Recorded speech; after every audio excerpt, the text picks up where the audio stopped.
for my man, Stephen Holloway.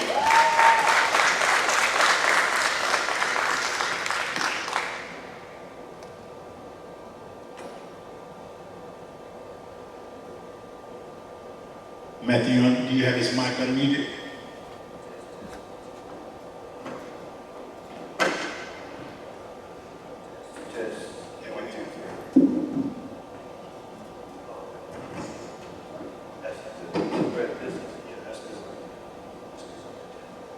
Give him a little more volume, Matthew.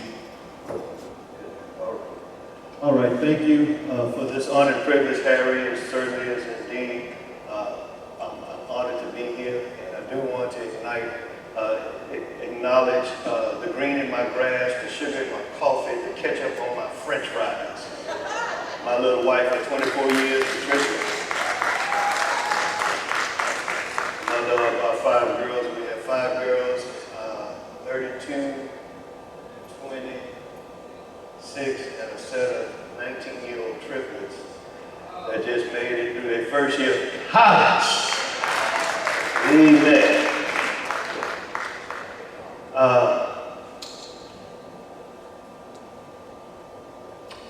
Every 4 seconds, a black child, a black student is suspended from school in America.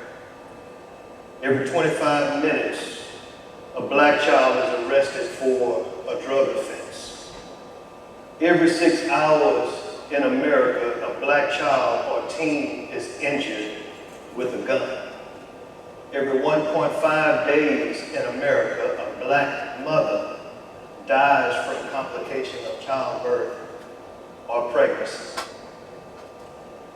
Every day in America, in this United States of America, we have the highest incarceration rate in the entire world. 2.19 million people are incarcerated in the United States of America, and more than half are African Americans. Several years back, I went to visit Angola State Penitentiary. And on that day, 6,325 men was on 18,000 acres of land, and 1 out of every 2 men were serving life sentences. In the state of Texas, there are 109 prisons in the state of Texas. And I brought some so that we can see it, and I just believe that this is a vision of victory. Because this is the beginning of a new thing that's about to take off here in Palestine and through this ministry. In the state of Texas, we have 109 prisons, 154,000 inmates in the state of Texas that wears this uniform that costs less than $20, that makes $69,000 per inmate per year in the state of Texas, and more than half are African American. When I started back in 1995 at Crockett State School working with juvenile offenders and their families, it cost $30,000 to incarcerate people. Today we spend $214,000 on one child to put this less than $20 uniform on. And they're taking our children and locking our kids up for almost little or nothing. A friend of mine, as I visit this penitentiary, this is a snapshot, a replica of what his prison cell looks like. And I'm going to read what he wrote on it. He said, the title of it is Home. The reason for making this model is to get us to learn about ourselves and to understand what's wrong with our thinking and our behavior. If we don't understand why we keep on doing the same old thing over and over again, more than likely this will be our home forever. So this is not just a model you may be admiring. It could be your home for a lifetime if you refuse to change your way of thinking. Say to yourself, Do I want this home or not? Amanda Ortega. This was his 24th year in penitentiary. And so what I have just described for you is a picture of failure for those who are Black Americans. But today, as I said earlier, I see a vision of victory. And a vision is a divine portrait of possibility that is inspired by God, accomplished through His people for His purpose and His glory. The statistic also says that children of the incarcerated are 6 times more likely to be incarcerated themselves. And I like to just share my story because at the age of 7, I found myself sitting in a cold courtroom in downtown Houston, Texas. And I'm sitting there at 7 years old with my 3 younger sisters and my mom, and then all of a sudden my father enters. But he enters handcuffed and shackled. And at once I was paralyzed. I couldn't move, I couldn't scream, I couldn't cry because you see, he was my hero. My daddy was a class act valedictorian at Booker T. Washington High School in Houston. Starting wide receiver for the football team. I was the first African-American supervisor for Southern Pacific Railroad, and I had absolutely no idea of what was really going on. And I shall never forget, when we got home, I asked my mama, I said, Mama, where's Daddy? She said, baby, he's in the hospital. I said, well, when is he coming home? She said, I don't know. I said, well, I'm going to go outside. And I sat at 3622 Wentworth on the curb, waiting for him to come home that day. And you know he did not come home. He had just received a 13-year sentence at Huntsville State Penitentiary. And on my first visit to Huntsville State Penitentiary, it was the most traumatic experience I had ever experienced and ever seen. When I finally walked up into that place, immediately there was a smell that I can't even explain. There was sounds that I can't even explain. And as we sat down there and waited for him to come around that corner, he had that white uniform on. And at once I lost complete control of my emotions. I cried for 2 hours. Could never get control of my emotions. He came home after 5 years, saw me play football at Johnson Junior High School in the 8th grade. And I played receiver. Matter of fact, these were the best hands back in the day. I caught everything that came my way. I caught a cold, I caught the flu. Y'all catch that on the way home. And so that experience would change my life forever. Because he came home within 16 months, got himself in trouble again. Back then, heroin was pretty big. And he actually got caught up in heroin and it cost him. And at that time, due to the Texas legislation, they were given 3 strikes and they were throwing away the key. Well, because of the laws that were created back then, he got a 99-year sentence for a non-violent crime and would spend 10,950 days of my life behind bars. I saw him go from black hair to white hair, from all his teeth to hardly no teeth. He was pretty, wasn't that big, but he was pretty fit. And then I began to see him straight.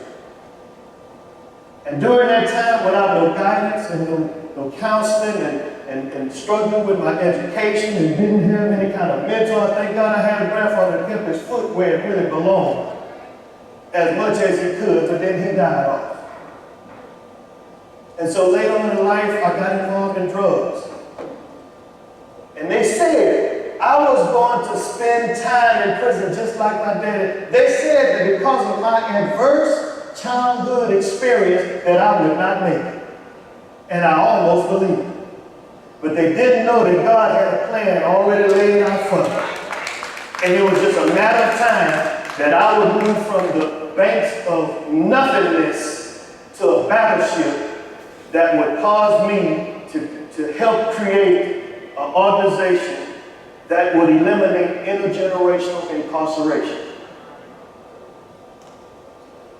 Lost a $40,000 job at 27 years old with no degree. Had gone through 2 divorces and lost about 50 pounds. I was really a menace to society, in my estimation. And one day I decided that I wanted to, but actually it was on my second time, I wanted to commit suicide. I wanted to throw my life in. But again, because of God's grace and mercy, that plan began to unfold. But I said, God had to knock some sense into me. I don't know about you. Maybe he told you one time and you obeyed and did what you needed to do. But as for me, I had, you got to really talk to me. And he talked to me. I decided that I wanted to rob the drug dealer, took about 40 rocks from him. I was in a Mitsubishi dual overhead cam, 16-pound, fully loaded Eclipse. And they were in a Ford Tempo. And I could not get away from it. Chased me for about an hour and a half, all the way back down. Some of y'all may know Adel Park and Tom Bass. And I ended up on Alameda Genoa Road. Little did I know that on that same road, my life would change. They ran me off the road. I ended up running down the street. They clipped me. And the next day I know it, I saw someone, "You're going to die tonight, brother." Fill in the blank. And I saw his arm come up and he swung. And when he swung, I put my arm up this way and it was a Pro Bowl. And he caught me right here. Had I not had my arm right there, had the Lord not put my arm up, it would have caught me right there and killed me instantly. Because he was trying to kill me. And then he swung 2 more times. Wham, wham, and the next 2 times I came across the back of my head. I know I'm a miracle. I should have died that night. Without a shadow of a doubt, I should have died that night, but that's the night that the Lord changed my life, and that's been over 25 years ago now. Because he had to knock some sense into me. And I've been telling the story everywhere I go for the last 25 years of working with juvenile offenders and their families, and trying to let them understand, hey, you can still make it, no matter where you come from, you can still make it. And then God allowed me to see something and hear something that would change my life a second time. I went to visit some kids down at the Family Law Center in Houston, Texas. And I walk in this courtroom and I'm talking, trying to help this young lady, and all of a sudden I hear this noise. I didn't know what it was, and I heard something. And as I walked out and I saw a bunch of kids and something. They were all in their orange uniform, and I heard this.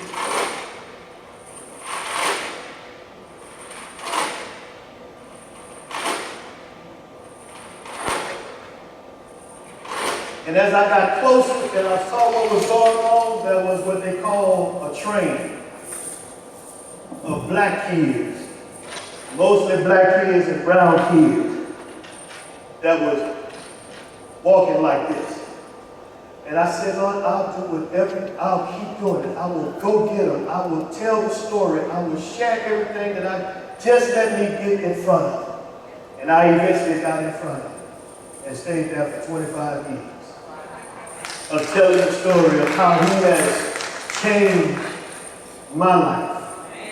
And a whole lot of other lives have been changed. And so what is the solution for what we have to say about this prison system? This mass incarceration. They're locking us up like crazy. They're putting our kids, some of these kids don't even belong, and some of the people don't even belong there. But because they got caught up in the system, they're making money off of our children, off of our kids, and our family members, and generation after generation after generation is going into the penal system. By the grace of God, I never went, but I technically was incarcerated. The devil had me caught up in a snare that I almost didn't get out. And by the grace of God, I'm a free man today. And then And because of the adverse experience, they thought that I would never be nothing. The statistic had already said I wasn't going to make it. But they didn't know that I would end up in the military and become a decorated soldier. 2 Army Achievement Medals. I worked with generals and colonels, and God gave me favor and traveled all across the world in different countries. They didn't know that one day I would end up coming back and finally going to college and get a degree and do more ministry work. And then the alma mater find out that, hey, what you doing? They find out, hey, you're doing pretty good. We're going to give you a scholarship so you can come back to school and get your next degree. Little did they know that I would learn how to do a policy brief, that God put me in a position to learn how to do a policy brief to change a law. Listen to this. The Texas Education Agency has 13 indicators, that says this child is at risk of dropping out of school. Whether it's a pregnant girl, a girl that's pregnant, or somebody on probation, or somebody who's homeless, somebody with a mental issue. We used to have special education back when we were coming up. That was an indicator they got assistance. But nowhere on the list did they have children experiencing parental incarceration on that list. So what they told me is, you telling me that this child is not at risk of dropping out of school when you done gave his daddy 99 years, mama's on drugs, and you're going to tell me that kid is not at risk? I disagree. We're going to find out how we can put some legislation together, and we're going to advocate for it. At the time when it happened in 2018, I found 277,000 children in the state of Texas had at least one of both parents in prison. And so we advocated in January of 19, Senate House, the House representative, all that stuff, we saw all that stuff. And in June, the governor signed off on it and made it a bill, made it an official law, that now children who have parents in prison do receive assistance that will help them stay out of the penal system and reduce recidivism. So now we have 14 indicators. And so here's what I want to say, the solution that I believe we have to do right now is we have to create a network of generational game changers. Leaders, advocates, mentors, and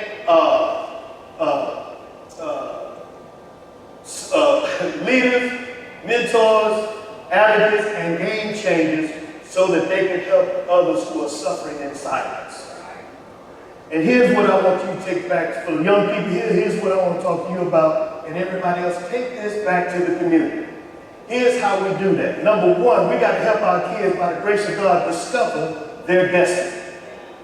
Whatever destiny God has in store for you, what you have to do is stay focused on it and keep moving forward. The second thing is you got to make sure that we diffuse all of the distractions that come our way. I don't know about you, but I have a lot of distractions that come my way. And I wonder if I'm the only one in here who has some distractions every once in a while. But we, as a team, have learned how to get through those distractions. And then lastly, we must not only discover the destiny and diffuse the distractions, but we must dedicate ourselves to determination. We must never give up. And I want to end with this story. The monarch butterflies are very interesting and beautiful insects. But every year they migrate from Mexico up to Canada because it's where they go for the winter. And so there is a group here, the mothers, they lead out the butterflies. And in the first 100 miles, they end up stopping. They stop, they mate, they have babies, and then they die, and then that generation takes off, and they keep going. And then that process keeps going and going and going until they get to Canada. By the time they get to Canada, about 4 or 5 generations have died off. But each succession group, they keep the plan in place and they keep moving forward and they make it to Canada. What am I saying? Jesus Christ came into the world to save sinners. He saved them, and they did what they needed to do, and then they died. Then Martin Luther King and Malcolm X and all that crew, they came in, they died off. And then now you have a whole set of new leaders right now who have come here to provide hope for the community, to say that you can make it, discover your destiny, diffuse the distractions, and be dedicated to determination and press in.